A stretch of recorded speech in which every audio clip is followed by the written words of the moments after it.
Hi newbies, my name is Ruthie Serrano and I'm here to be your virtual preceptor.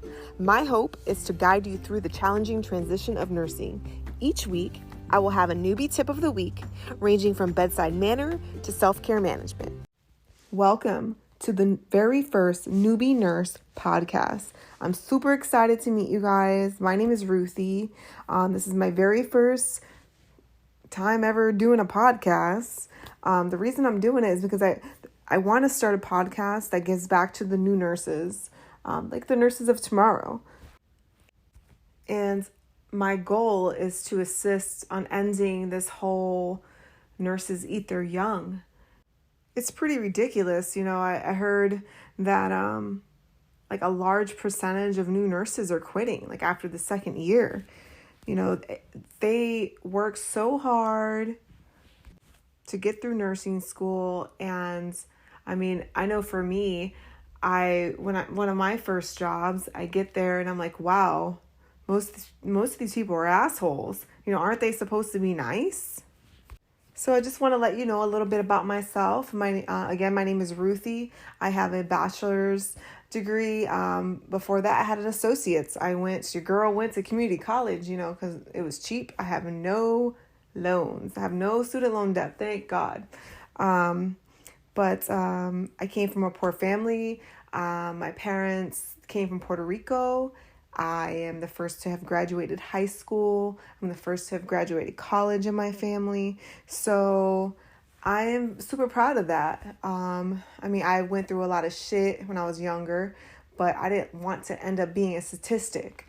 So I also want to give hope to maybe some young person or some person, no matter what their scenario is. Let them know that no matter where you are in your life, you can always change that. I've been a nurse for about 13 years. My very first job was at a pain management clinic. Guess that, Florida. That was an eye-opening. I was so green. I actually got fired.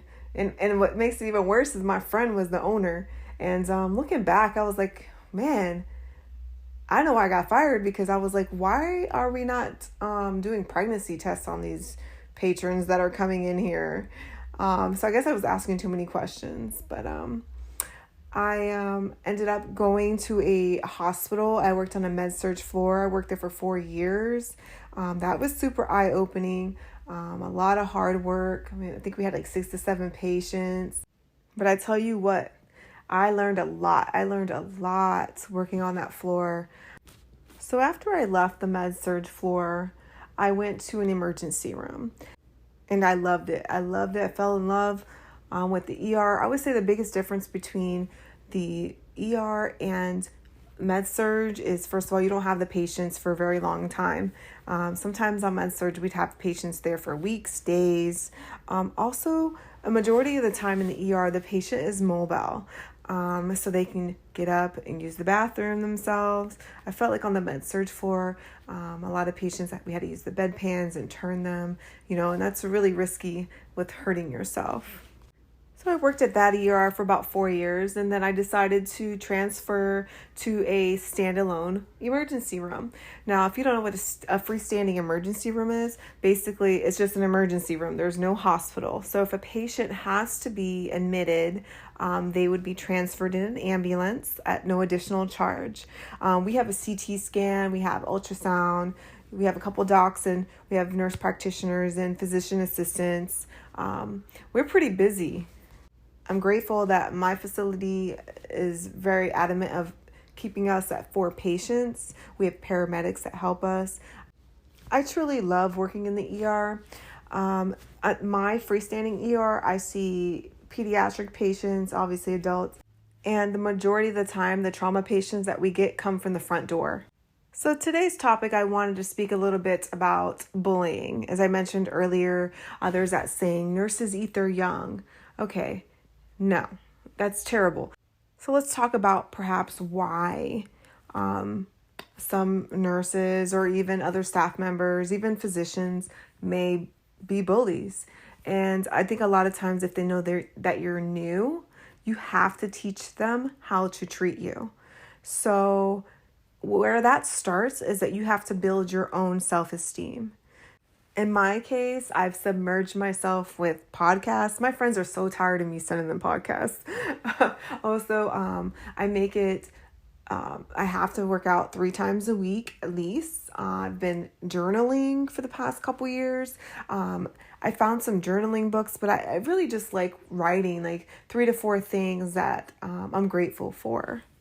A lot of times I feel like the people who are bullying you, they just hate themselves and they see something in you that they wish that they had. That was number 1. You have to teach them how to treat you. Number 2, ask them if they're having a bad day. That will disarm them like completely, especially if it's around other people, because they're like, damn, she just called me out. Also, number 3, you can ignore them. Sometimes this could be a little exhausting, but because you feel like they keep trying you, but you just have to remain calm, professional, and kind. And number 4, find your tribe. Befriend those coworkers who are always smiling and happy and you feel good around, and build your tribe. And finally, number 5, have a paper trail. It could be a journal where you can write dates, times, and the situations. But I personally think that you should send it all in an email to your manager or charge nurse. If you feel like, this isn't helping, then you can escalate it to HR, because in the end, you are there for the patient. And if you can't have a good bond with your group, you can't work together, that could be a problem. I mean, when I go into an establishment, let's say it's a restaurant, and I see all like the waiters and they're just yakking and laughing and having a good time, like I can tell it's like a very good environment, and maybe you have been to a facility where, they have some cranky staff on the floor and you're like, man, like I do not trust them. And that is not what you want from your patient. You are there for your patient. You are there to protect them, protect their life. So I hope some of what I said may help you. I'm not sure. But if you want, you can send me an email, any kind of requests. I plan on doing this like once a week. I'm thinking about every Wednesday. So if you have any ideas, you can email me at newnursetips@yahoo.com, newnursetips@yahoo.com, Instagram, and my TikTok, which is also under New Nurse Tips. So if you guys want to like me there, follow me there, give me some support. Again, I told you this is my first podcast. I'm still literally YouTubing how to do a podcast. So hopefully next time I'll have some music, some intro, some outro. Maybe one day I'll even have a sponsor. All right, newbies, I hope to hear from you. You guys take care and have a wonderful day. The views and opinions expressed in this program are those of the speaker and do not necessarily reflect the views or position of any entities they represent.